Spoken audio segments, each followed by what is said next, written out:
Tu as certainement vu le titre de la vidéo si tu as cliqué. Et pour être clair dès le début, non, c'est pas du putaclic, c'est pas de la provoque contre les véganes. C'est juste une réalité que je veux partager avec toi aujourd'hui. Je précise bien partager parce qu'avant d'aller plus loin, c'est le témoignage de ma propre expérience. Et en aucun cas, cette vidéo, elle fera l'objet en fait d'une vérité absolue ou d'un plaidoyer pour inciter qui que ce soit à faire comme moi. Loin de là. Chacun est libre de penser et d'agir comme il entend. Aujourd'hui, je vais donc parler en détail de mon régime alimentaire basé essentiellement sur la viande rouge. Pourquoi j'en suis arrivé à adopter et à maintenir une telle diète. Pour initier tout ça, je vais commencer tout d'abord par parler de mes antécédents au niveau des troubles digestifs parce que si j'en suis arrivé là, c'est qu'il y avait bien une raison. Et ces raisons, c'était que j'en avais marre d'avoir des inflammations au niveau des intestins. Je savais que lorsque je mangeais certains légumes ou légumineuses, j'allais rencontrer ce genre de désagréments. Mais bon, de tout temps, j'ai été bercé sur les bienfaits, sur les vertus de ce que les légumes et les légumineuses pouvaient nous apporter. Donc, non seulement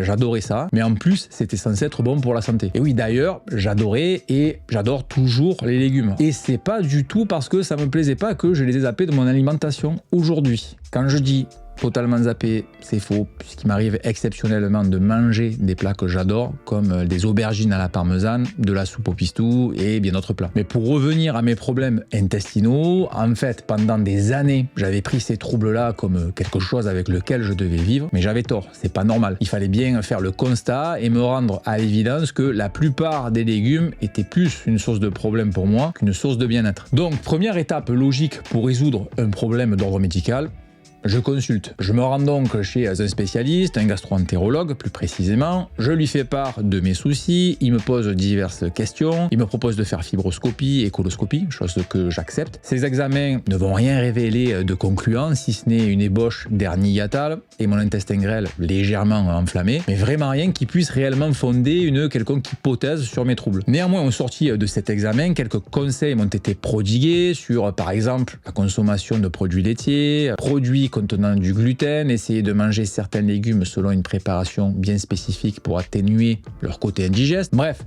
je sors de là avec malheureusement peu de réponses, donc comme je suis pas du genre à baisser les bras comme ça, mais j'ai décidé de faire ma petite enquête. Pour commencer, j'ai décidé de faire très simple, j'allais d'abord faire une liste de tous les aliments qui me causaient des troubles intestinaux, ni plus ni moins. À chaque repas, je mangeais, je notais s'il y avait un quelconque signe d'inflammation, et puis c'est tout. Bien entendu, pas de surprise, mais la liste était très longue, toutes les sortes de choux, toutes les légumineuses, les aubergines, l'oignon, l'ail, la salade verte, donc voilà, c'est pas ouf effectivement, et d'ailleurs je précise que même les patates me causent des troubles intestinaux. Donc outre les légumes, j'avais aussi remarqué que tout ce qui était à base de blé comme le pain ou les pâtes avait tendance à me faire gonfler le ventre. Pas forcément de douleur, mais toujours des sensations désagréables de ballonnement. Et pour finir, je te parle même pas de tout ce qui est conservateur et produits à base de sucre raffiné comme tous les gâteaux ou tous les plats préparés industriels. Une fois la liste des produits non désirables établie, eh bien j'ai fait rapidement la liste en gros de tous les aliments qui me restaient et que je pouvais consommer.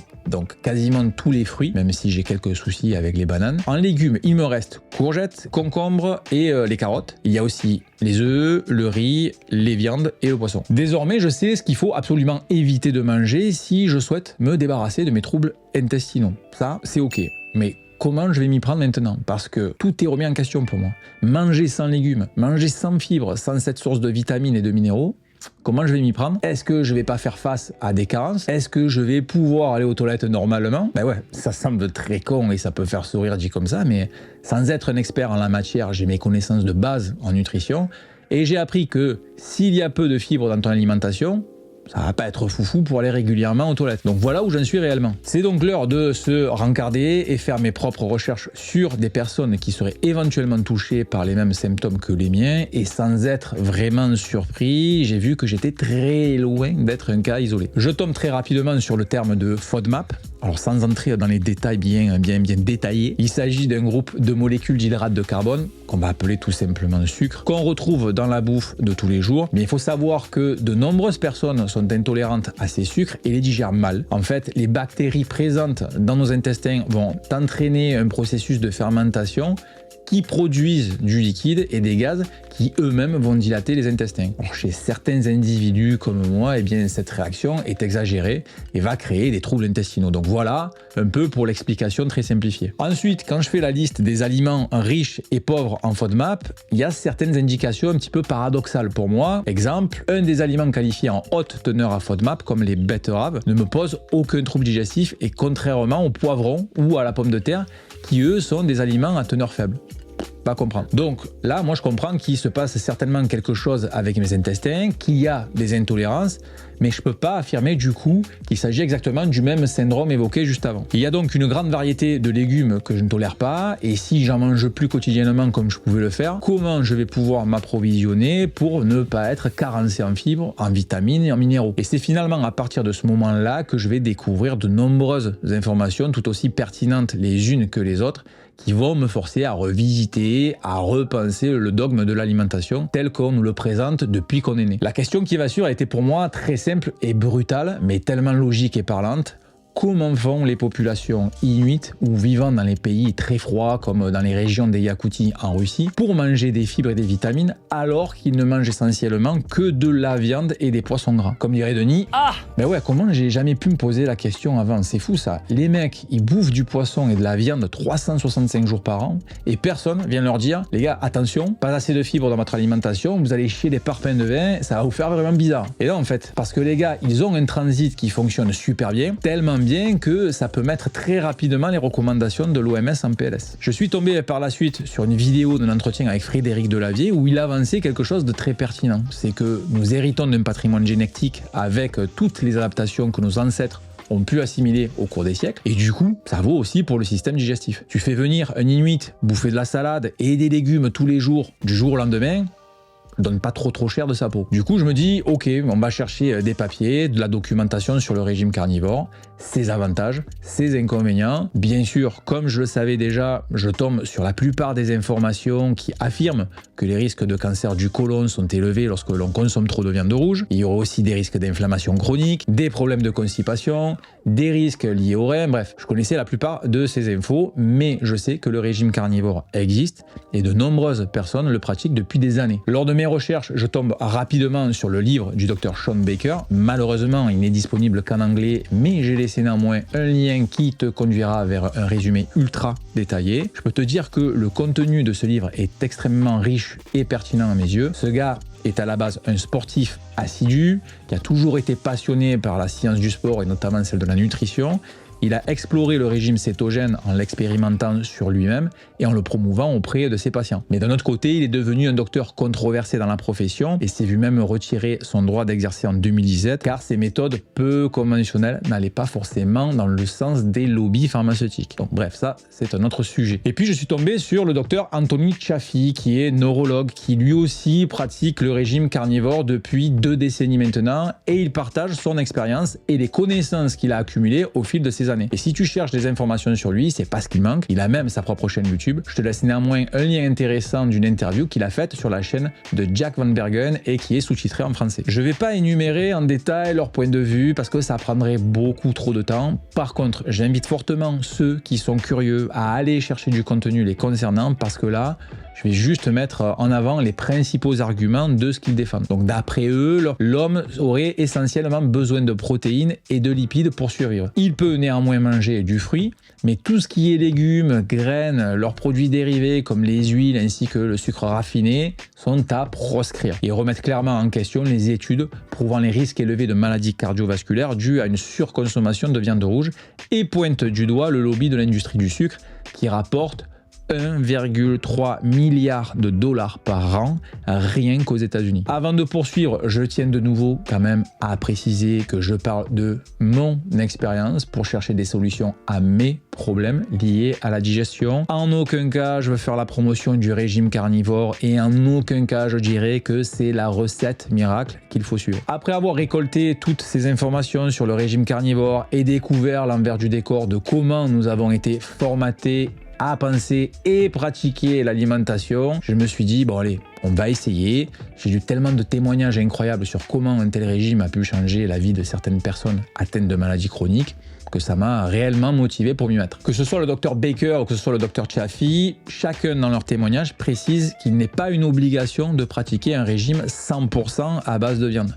Même si pour eux, les meilleures sources de nutriments, notamment au niveau des lipides, se trouvent dans la viande rouge, ils expliquent que la viande blanche, les œufs, le poisson ou les fruits ne sont pas à proscrire pour qui le souhaite. Le plus important, c'est d'y aller progressivement sans être trop agressif et de trouver en fait ce qui nous correspond. Pour être honnête, j'ai voulu commencer directement par le 100% carnivore, mais j'ai très rapidement déchanté au bout d'une semaine. Du coup, j'ai réintégré tout ce qui me plaisait et tout ce qui ne me provoquait aucun symptôme digestif, à savoir les œufs, le poisson, les fruits et toutes les viandes. Donc maintenant, je vais te détailler une journée type de ma diète actuelle et après je vais revenir un petit peu sur les nuances. Donc petit déjeuner le matin avec 3 œufs brouillés au beurre, 1 ou 2 kiwis avec ou sans la peau, un expresso. Ensuite au déjeuner c'est 350 à 500 grammes de viande rouge que j'agrémente avec un petit peu de moutarde. Je mange différentes pièces allant de la simple viande hachée à 5% de matière grasse jusqu'à de la bavette, de l'entrecôte, de la côte de bœuf, du faux filet, etc. Et au dîner c'est généralement la même chose. Si jamais il m'arrive d'avoir faim dans la journée, alors je vais opter pour des fruits de saison. Voilà donc une journée type. Je sais que c'est pas super sexy, mais il m'arrive néanmoins de varier un petit peu en intégrant soit du poisson, soit du poulet rôti. Et bien entendu, je me fais plaisir lorsque je suis invité ou que mon père me confectionne des plats que je kiffe, comme je l'ai dit un petit peu plus haut. Donc tu peux le voir, je reste assez flexible. Je ne suis pas un 100% carnivore, mais je me suis rapproché de ce qui me correspondait. Le but final, c'était de trouver le parfait compromis entre manger bon et bien pour que je puisse tout simplement digérer sans symptômes. Bon, maintenant, il faut que je parle quand même de comment j'ai adapté cette façon de me nourrir avec la pratique de la musculation et surtout de la course à pied et du trail running. Généralement, quand les volumes augmentent, notamment en trail running lors des sorties longues pendant la saison, je peux pas me contenter uniquement d'apports protéiques et lipidiques. J'ai besoin d'apports glucidiques. Et ça, bien entendu, ça va varier en fonction des jours. Quand je suis dans une période où les sorties longues commencent à dépasser les 2 heures et que même les séances de qualité dépassent un certain volume, dans la journée, il faut absolument que je fasse attention à la récupération sur l'alimentation. Il me faut un apport suffisant en glucides pour récupérer suffisamment pour les entraînements suivants. Donc ce que je fais, c'est que je pars sur la même base de mon régime initial et j'ajoute à ça mes ravitaillements constitués essentiellement de gel et de compote. Puis après, je me prépare un plat contenant généralement du riz. J'aime bien me prendre des sushis parce que c'est non seulement quelque chose que j'adore, mais en plus, au niveau digestion, ça passe nickel. Je mange entre 12 et 18 pièces. Il m'arrive aussi de manger du pain, généralement au levain, au cours de ces journées que j'accompagne avec un petit peu de beurre. Voilà en gros comment je refais mes stocks de glucides pendant ces périodes d'entraînement plus conséquents. Honnêtement, je compte pas réellement les quantités précises que ça représente, mais je sais en gros ce qu'il me faut pour récupérer au mieux. Si je mange pas assez, je vais le sentir rapidement parce que mon corps va le réclamer tôt ou tard, comme des sortes de fringales. Et en plus, couplé à ça, j'ai des symptômes de fatigue qui se manifestent. Donc quand j'en suis là, je sais que j'ai déconné sur la récup alimentaire et qu'il faut réajuster au niveau des quantités. Un point très important pour moi à souligner sur ce genre de régime, c'est l'hydratation. Je ne bois quasiment plus l'eau du robinet et me sers à 90% d'eau riche en micronutriments, magnésium, sodium, etc. Alors oui, ça semble bizarre, mais le régime à base de viande demande une hydratation complète et riche en minéraux, car la protéine est beaucoup plus complexe à métaboliser. Je bois donc de l'eau pétillante à tous les repas et même aux entraînements. Cette routine que je suis aujourd'hui n'est pas hyper stricte comme j'ai pu le voir chez certains individus comme Jordan Peterson ou sa fille Michaela. Ils étaient tous les deux atteints de maladies chroniques et après avoir essayé diverses thérapies ou traitements et même régimes, c'est en étant 100% carnivore avec uniquement de la viande de bœuf que toutes ces pathologies se sont envolées. Alors moi, je n'en étais pas là du tout. Je voulais pas tout rayer de mon répertoire alimentaire car ça m'emmerdait déjà pas mal de supprimer tous les légumes parce que j'aimais ça. Donc j'ai maintenu tout ce que je supportais et surtout que j'aimais manger. Sinon, de mon point de vue, c'est pas tenable sur le long terme. Lors de certaines occasions comme repas de famille, anniversaire ou autre, eh bien je vais faire une exception. Je sais que je vais être un petit peu dérangé les prochaines 24 heures, mais honnêtement, ça vaut le coup parce que c'est toujours un plaisir de partager des bons plats et pâtisseries avec des proches. surtout quand c'est bon. Si tu as écouté cette vidéo depuis le début, tu dois te dire encore un fou qui veut faire du buzz, qui joue avec sa santé, tout ça pour faire des vidéos, c'est légitime vu toutes les informations qui sont véhiculées sur le sujet depuis des décennies. Et d'ailleurs, je suivais encore ce courant de pensée il y a peu. J'avais réduit grandement ma consommation de viande en général, mais quand j'ai commencé à creuser, à m'informer et finalement à tester, pour moi le verdict était sans appel. Je me sens bien mieux aujourd'hui à tous les niveaux. Je perds beaucoup moins de masse musculaire l'été lors de mes gros volumes d'entraînement en trail. J'ai un appétit mieux régulé et surtout j'ai beaucoup moins de problèmes digestifs. Et c'était la raison première pour laquelle j'avais décidé de franchir le cap. Pour ceux qui se demandent si mes artères et mon cholestérol vont bien, j'ai fait mon premier bilan sanguin un peu plus d'1 an après avoir commencé le régime à base de viande rouge et les résultats parlent d'eux-mêmes. Le docteur Chafi le précise lors de l'interview dont tu as le lien ci-dessous. Plus ton rapport triglycérides et cholestérol HDL est supérieur à 1, plus tu évites les problèmes liés aux maladies cardiovasculaires. Et mon rapport entre les triglycérides et le cholestérol HDL est de 3. Encore aujourd'hui, le gras dans l'alimentation a une connotation péjorative. C'est synonyme de malbouffe, c'est synonyme de graisse, de prise de poids, on connaît la musique. C'est encore plus criant lorsque l'on parle des graisses saturées qui sont souvent d'origine animale, provenant notamment de la viande rouge. Elles seraient susceptibles de faire monter le mauvais cholestérol. Mais bon, déjà, d'un, c'est pas mon cas, et de deux, il semblerait que l'augmentation du mauvais cholestérol ne soit pas un facteur lié uniquement à une surconsommation de graisses saturées, mais plus à l'association que l'on va y faire avec toutes sortes de produits transformés et autres produits contenant du sucre raffiné. Voilà donc ce que je peux dire sur mon expérience de cette diète basée essentiellement sur la viande rouge. J'ai adapté ce régime à ma convenance, je le tolère, et malgré que je ne puisse plus autant varier les saveurs qu'auparavant avec des légumes en accompagnement, je me réconforte sur le fait que j'ai supprimé enfin tous ces aliments qui me causaient des troubles intestinaux. Avant de terminer, je tiens néanmoins à nuancer les propos du Dr Baker et le Dr Chafi lorsqu'ils présentent que l'homme pourrait se contenter uniquement de viande et de bons lipides pour survivre. Comme le rapporte de façon pertinente Frédéric Delavier, un Inuit pourrait se contenter de ce genre de régime sans nul doute. Mais qu'en serait-il en fait pour des personnes qui vivent en Asie du Sud, en Inde par exemple, où le régime est majoritairement basé sur des condiments d'origine végétale depuis des siècles?